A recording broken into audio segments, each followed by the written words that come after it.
Okay, you're ready to get into flying paramotors. Maybe you're already a pilot, but you're looking to see and learn a few things that can keep you safer as you start getting into flying paramotors.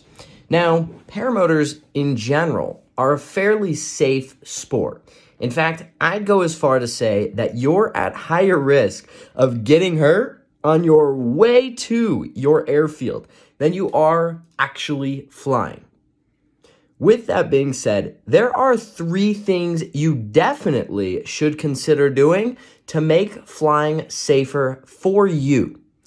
Number 1, get some kind of training.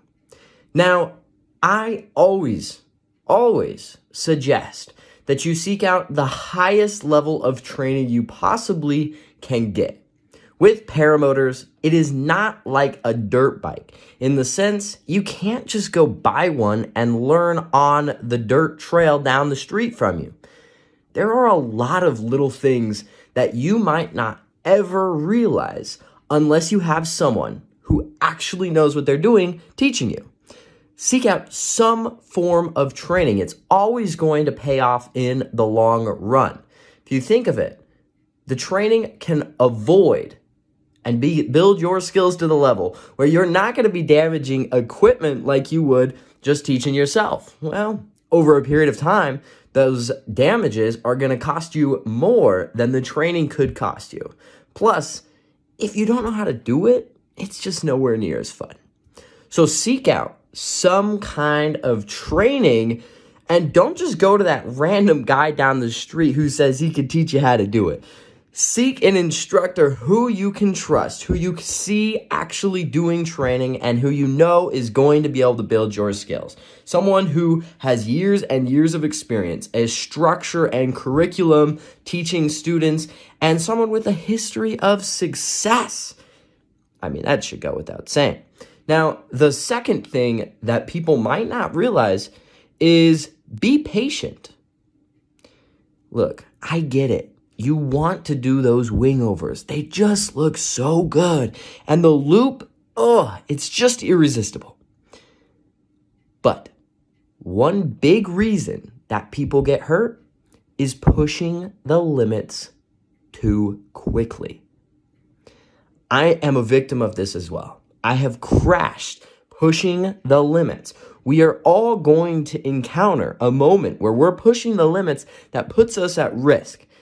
The more you can take your time, seek out help from someone else, and slowly progress in this beautiful sport we call flying paramotors, the safer you're going to be. Now, I'm not telling you to be that grandpa that never takes a turn sharper than 10 degrees. But what I am saying is don't just go out there and try and do a sat or a wing over or a loop on your second flight.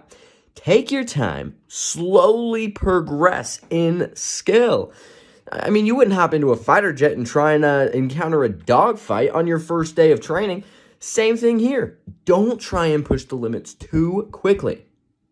Now, the third thing is fly with someone who has some experience. Now, not everybody's going to have a buddy in your area that knows how to fly or has any more experience than you, or you even trust to take advice from. But if you don't have someone near you, you should seek out going somewhere where there is someone with experience and flying with them. You know, when it comes to me, it comes to Dell, you're always welcome to come fly with us. You come fly with us. You're going to learn a lot more than you think because training is great and flying is great, but the more time you can spend with your instructor, the more time you can spend with someone who knows what they're doing, the better a pilot you're going to be. So seek out flying with someone, whether that be going on a flying trip and meeting up with a bunch of buddies, or going to where your instructor is and flying with them personally. You want to seek out as much additional training after your training class as you possibly can. Now, those 3 tips are a great way of keeping yourself safer, and you always should consider doing as much as possible to not only have fun, but to be safe.